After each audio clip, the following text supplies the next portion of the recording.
Graça e paz.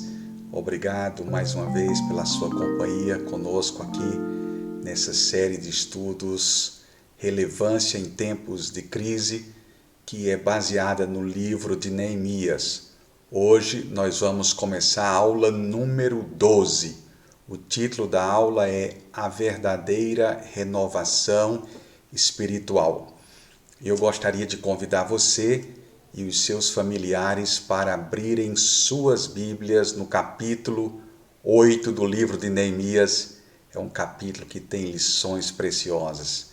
Posso dizer para vocês que eu já li muitas vezes o livro de Neemias, mas toda vez que eu leio eu me surpreendo com algum detalhe, alguma coisa tão importante que está citada ali, que traz transformação de vidas, princípios para a liderança e tantas outras coisas para o nosso crescimento espiritual. Uma coisa interessante que você vai perceber, o capítulo de Neemias tem o livro de Neemias tem 13 capítulos. Nos 6 primeiros capítulos você vai ver uma liderança muito forte de Neemias, desde o momento em que ele falou com o rei Artaxerxes até a reconstrução dos muros. E do capítulo 7 até o final, você começa a ver agora outra liderança muito forte, que é a liderança de Esdras. Esdras e Neemias eram contemporâneos. Para alguns que possivelmente não sabem, os livros de Esdras e Neemias eram um livro só, e no início do século cristão, nos primeiros anos, esse livro foi dividido em 2. Então temos Esdras e também o livro de Neemias separado, mas agora Esdras exerce um papel importantíssimo na liderança. Você lembra da aula passada que Neemias, depois da reconstrução dos muros, ele estabelece as novas lideranças. Ele coloca Anani, seu irmão, e Ananias como maiorais na cidade de Jerusalém. E Esdras exerce um papel fundamental porque ele era escriba, ele era um homem que tinha capacidade de ler, de entender a lei e de transmitir com muita facilidade para os ouvintes. Esdras também era sacerdote. E é isso que nós vamos ver na aula de hoje. Essa mudança de liderança de uma forma salutar. E eu gostaria de começar mostrando para vocês o seguinte, uma frase de Peter Drucker, que foi considerado um dos maiores gênios da administração, na área de liderança e de gestão de pessoas também.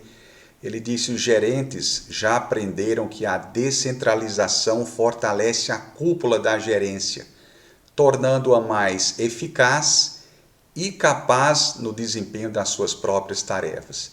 Eu tenho certeza que Drucker, ele leu Neemias pelo menos algumas vezes, porque as lições são riquíssimas e ele usa muito em seus livros daquelas estratégias que Neemias usou para a reconstrução dos muros de Jerusalém. O que nós gostaríamos de destacar na aula de hoje, aula número 12, é que para muitos cristãos, eles não entendem a importância que a Bíblia deveria ocupar em suas vidas. Muitos deles são espiritualmente ignorantes, não entendem a provisão de Deus. Então, eles perdem muitas oportunidades de crescerem através do conhecimento da palavra de Deus. E é sobre isso que nós vamos conversar nesta manhã, o resultado da unidade agora do povo, levando ao temor do Senhor, e levando também o povo a ter desejo e vontade de se reunir para ouvir a palavra de Deus. E isso traz uma transformação muito grande.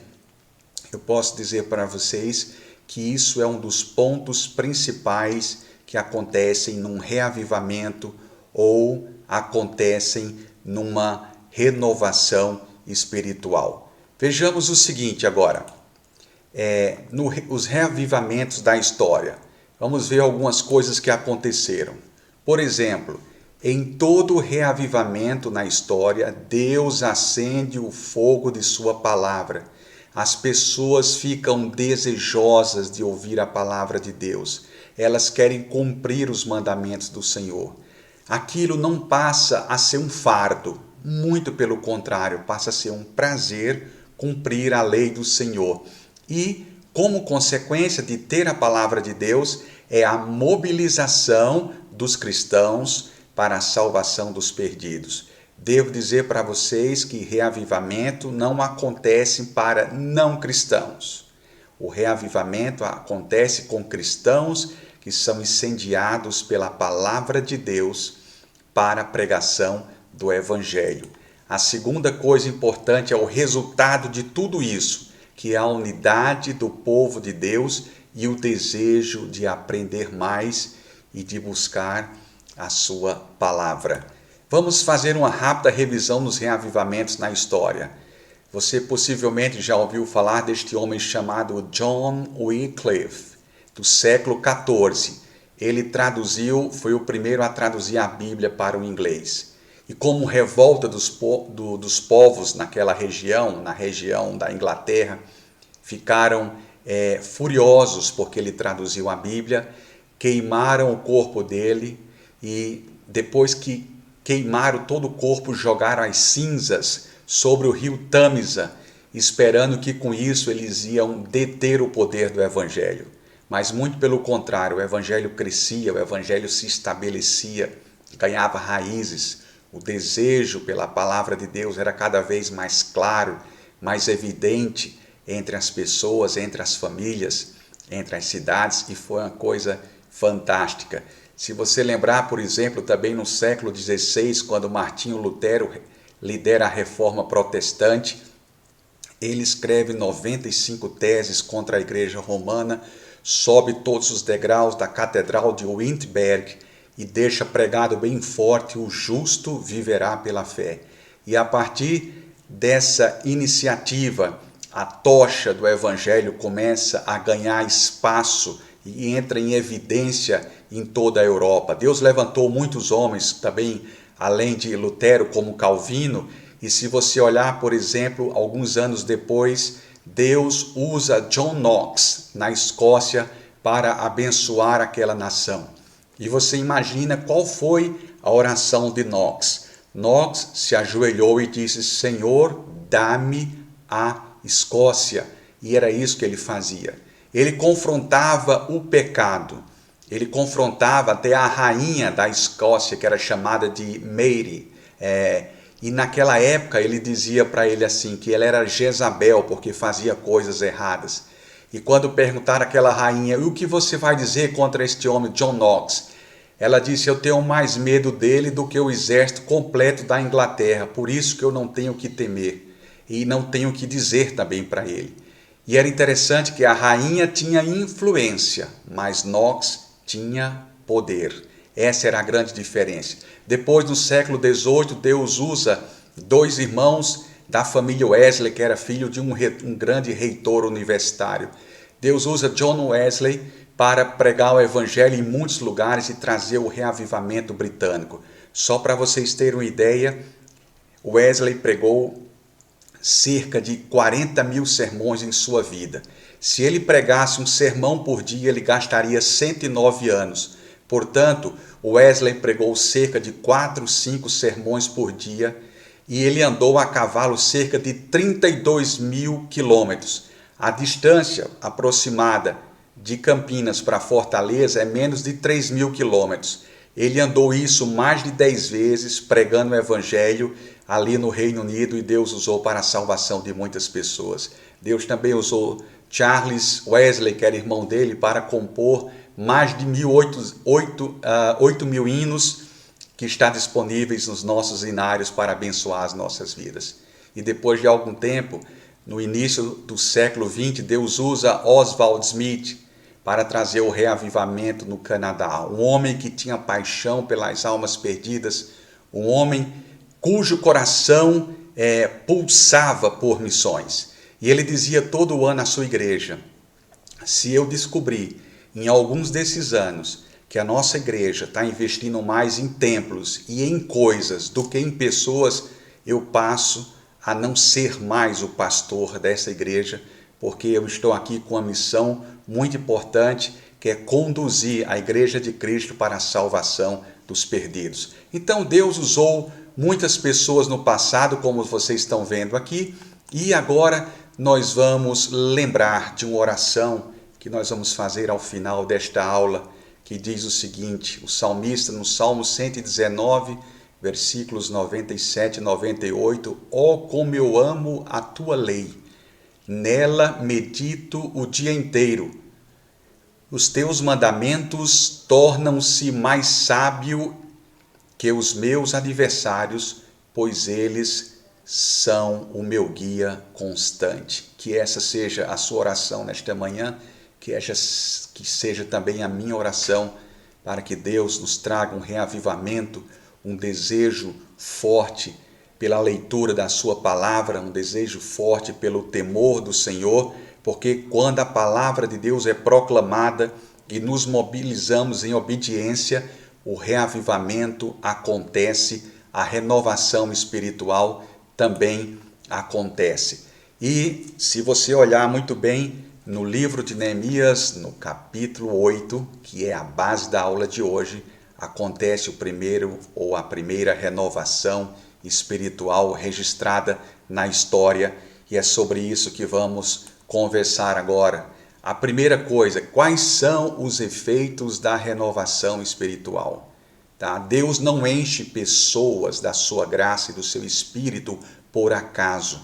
Deus tem princípios. Deus usa princípios e propósitos para abençoar as pessoas e para abençoar as gerações. Eu falei sobre isso na aula passada. Então, a primeira coisa, um dos benefícios da renovação espiritual é estabelecimento da verdade.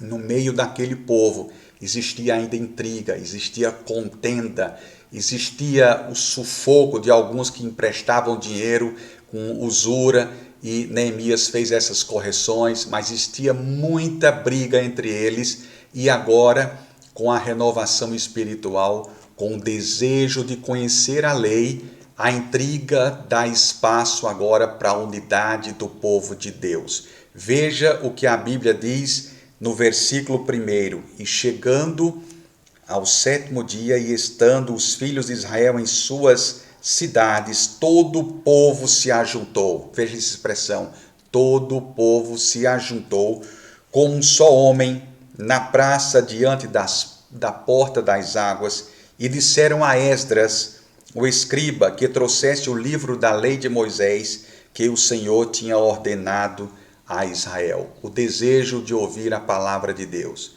E entra em evidência agora no livro de Neemias uma grande liderança, que é a liderança de Esdras. Veja o versículo número 2, e Esdras, o sacerdote, trouxe a lei perante a congregação, tanto os homens como mulheres e todos que podiam ouvir com entendimento no primeiro dia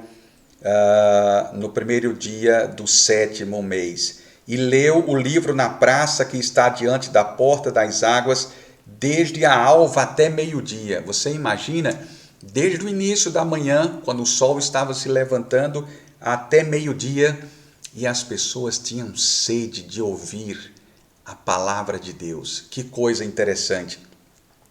Perante os homens e os que podiam entender, os ouvidos de todo o povo estavam atentos ao livro da lei. Veja que coisa interessante aqui.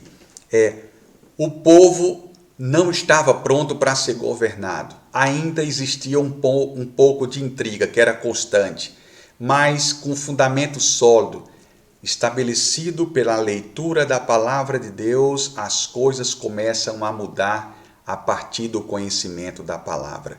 E você entenda bem o seguinte, você sabe que os filhos de Israel, boa parte ficou exilado na Babilônia.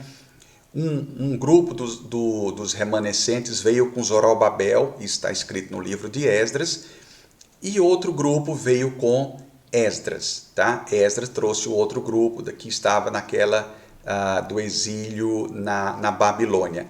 E por que eles estavam ensinando a lei aqui? Porque tinha muitos que cresceram com o costume da Babilônia, com os ouvidos babilônicos, vamos dizer assim, ouvindo as tradições, aquela cultura estava enraizada naquelas pessoas e Esdras precisava ler a lei para explicar para eles. Isso era muito interessante. Eles tinham muito o traço e o costume dos caldeus e agora a palavra de Deus começava a trazer a limpeza e a renovação. Jesus disse, no capítulo 15 do Evangelho de João, no versículo 2, para os discípulos: vós já estáis limpos pela palavra que vos tenho falado. A palavra de Deus nos limpa, nos transforma, nos renova, nos modifica, forja o nosso caráter e faz de nós pessoas diferentes. Ela tem sempre um propósito.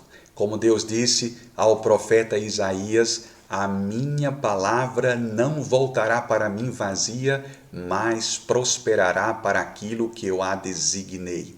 Então, toda vez que a palavra de Deus ela é lida, ela é explicada, ela promove o crescimento espiritual e ela transforma vidas. Que nesta manhã a graça de Deus e o seu Espírito sobre nós nos ajude a entender isso, que essa palavra está nos limpando e nos transformando para uma vida diferente. Então foi isso que aconteceu aqui. Todos estavam atentos. Veja no final do versículo 3. Todo o povo estava atento desde o início da manhã até mais ou menos o meio-dia. Eles atentos. Esdras tinha essa habilidade de ler e interpretar a lei para abençoar todo o povo. Agora, segunda coisa importante que nós vamos ver com o efeito da renovação espiritual, a busca da liberdade. Esdras lê o livro da lei, os levitas explicam o texto ao povo. Veja que coisa interessante, é dos versículos de 4 a 8. Eu não vou ler todos, é um capítulo menor esse número 8, você pode fazer a leitura mais outra vez para sedimentar todo o conhecimento que está escrito aqui nesses 18 versículos, tá? Na parte, o capítulo 4, versículo 4, digo: e Esdras, o escriba, estava sobre um púlpito de madeira que fizeram para aquele fim. Fizeram um púlpito para Esdras, para que ele pudesse explicar a lei. Depois, você vê no versículo 5 que Esdras abriu o livro perante a vista de todo o povo, porque estava acima de todo o povo, e abrindo ele, todo o povo se pôs em pé. Reverência à palavra de Deus, respeito pela palavra de Deus. Esdras estava acompanhado, se você olhar no versículo 4, eu não vou ler ele completo, de 13 sacerdotes. Antes de ler a lei, ele se dirige ao povo, toda a congregação se levanta, ergue as mãos para os céus e eles agradecem ao Senhor. E a Bíblia diz no versículo 6, e Esdras louvou o Senhor, o grande Deus, e todo o povo respondeu amém, amém, levantando as mãos, inclinaram suas cabeças e adoraram ao Senhor com seus rostos em terra. Então eles estavam temendo ao Senhor. E isso tinha uma mudança muito profunda, porque a resposta que estava acontecendo, que Esdras podia ver ali, era simples, que a palavra de Deus estava mudando a mente das pessoas, os corações, a vontade, as escolhas e também a decisão de seguir a Deus. Isso era importante e era exatamente o que Esdras fazia naquela ocasião. Terceiro efeito da renovação espiritual, privilégios da liberdade. Começa com o desafio da conscientização do pecado.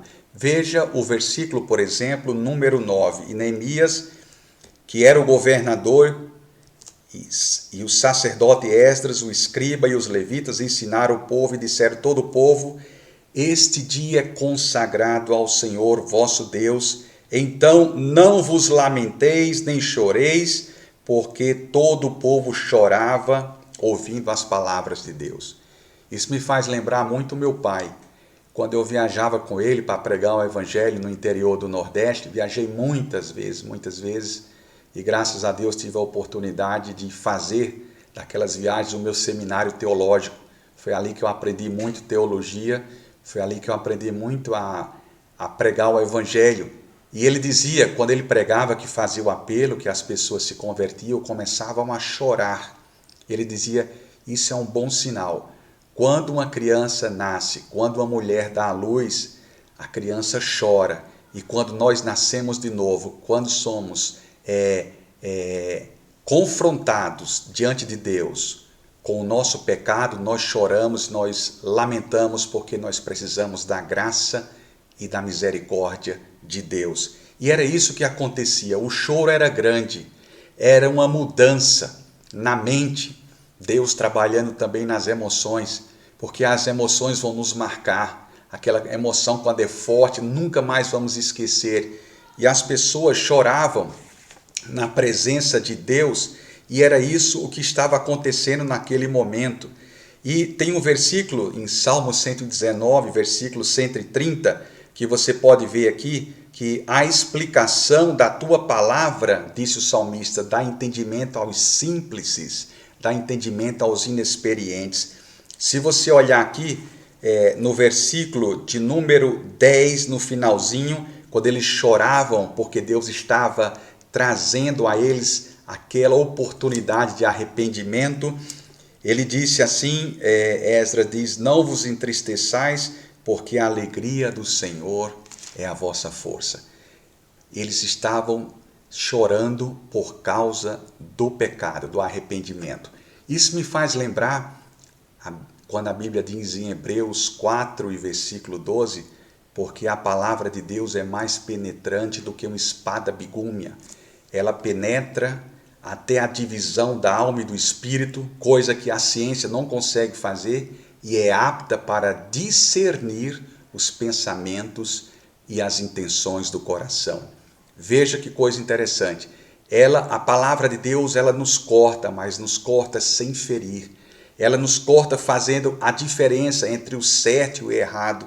E quando você olha aqui, por exemplo, no versículo 8, a Bíblia diz que ele estava explicando o sentido e de tudo que ele lia. A palavra explicar no hebraico significa tornar algo distinto, separar as coisas que são certas das coisas erradas. É isso que a palavra de Deus faz com a gente, vai separando, vai tirando, mostrando o que é certo, vai mostrando o que é errado, e nós vamos crescendo e nós vamos aprendendo à medida em que nós nos apropriamos, à medida em que nós lemos, à medida em que nós meditamos na palavra de Deus. Isso traz uma transformação muito grande, né? Então, o choro era pelo quebrantamento, porque sabiam que tinham cometido pecados diante de Deus, e Deus estava ali usando a vida de Esdras para trazer um ensinamento a todo o povo. O resultado de tudo isso, qual foi? A obediência ao Senhor, o temor ao Senhor. As intrigas foram mudando, foram se acabando, e Deus começou a agir. Isso aconteceu também no reavivamento galês, que é do país de Gales, que foi no início dos anos de 1900, quando as pessoas queriam mais de Deus, queriam a presença de Deus, e eles viviam dentro dos templos. A igreja não fechava as portas, todos queriam orar. O número de crimes na cidade diminuía, as cadeias quase que não tinha mais ninguém. Os juízes não tinham mais o que julgar, porque as pessoas eram retas diante de Deus. A transformação era grande das vidas, e isso perdurou por alguns anos, e depois essa chama foi se apagando. E eu me lembro que uma missionária do Betel brasileiro, que passou um período na Inglaterra, ela me disse uma vez que muitas das igrejas que ela viu no Reino Unido hoje foram transformadas em depósito de caminhões, porque as pessoas não tinham mais o fervor daquela geração que deixou um legado lá atrás. Por último aqui, a perpetuação da liberdade, que é um efeito muito grande da renovação espiritual. A verdade age sobre nossas emoções e afeta a nossa vontade. Que coisa interessante aqui. embora a renovação espiritual comece com o conhecimento da palavra, ela precisa agir nas nossas emoções para ter um efeito duradouro, um efeito mais profícuo. Então, Deus usa pessoas para explicar a sua palavra, como fez com Esdras, para que aquela palavra promovesse transformação, mudança de mente e mudança da verdade. Com isso, a verdade e a liberdade era perpetuada. Então, a renovação espiritual tem efeitos, traz para nós benefícios, e isso é interessante. Quanto mais as pessoas ouviam a palavra, Deus trazia discernimento, porque a obediência total e irrestrita vem da aquisição de discernimento. E o discernimento vem quando nós temos amor, quando nós temos desejo de receber e de meditar na palavra de Deus. Que seja o nosso desejo, que seja o desejo da Igreja de Cristo, procurar o ensinamento, procurar o estudo da palavra de Deus, buscar as fontes que vão nos trazer segurança e que vão nos trazer alegria e prazer em permanecer na lei do Senhor. Se você olha aqui nos últimos versículos de 13 a 18, eu não vou ler os versículos agora, mas você vê como o povo se preocupava e se aproximava. E sabe o que aconteceu? Eu vou resumir aqui. Eles não queriam sair da presença de Deus. E disseram assim, mas Moisés fazia cabanas. E eles foram atrás de madeira para construir cabanas, para ficar junto o tempo todo, para que a lei fosse lida e interpretada por Esdras e que todos fossem abençoados. Eles não queriam sair da presença de Deus. Você se lembra no monte lá na transfiguração, quando Jesus estava com alguns discípulos e aparece na transfiguração Moisés e Elias, e os discípulos estavam tão empolgados, tão cheios da graça de Deus, que dizia, Senhor, é bom que fiquemos aqui. Vamos fazer cabanas para ti, para Moisés e para Elias. Estava tão bom que eles esqueceram até a cabana deles, porque eles estavam desejosos de continuar na presença de Deus. Neemias e Esdras permite que o povo saia, busca madeira para fazer as cabanas. Isso deve ter ficado assim como uma coisa interessante na cabeça de Tobias, de Sambalate, de Gesem.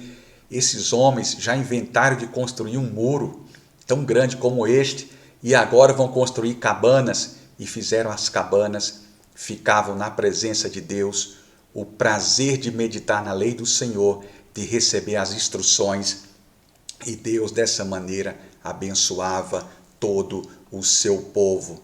Que esse também seja o nosso desejo e que a nossa oração nessa manhã seja, Senhor, como eu amo a tua lei, nela medito o dia inteiro, os teus mandamentos tornam-se para mim mais sábio do que os meus adversários, eles são o meu guia constante.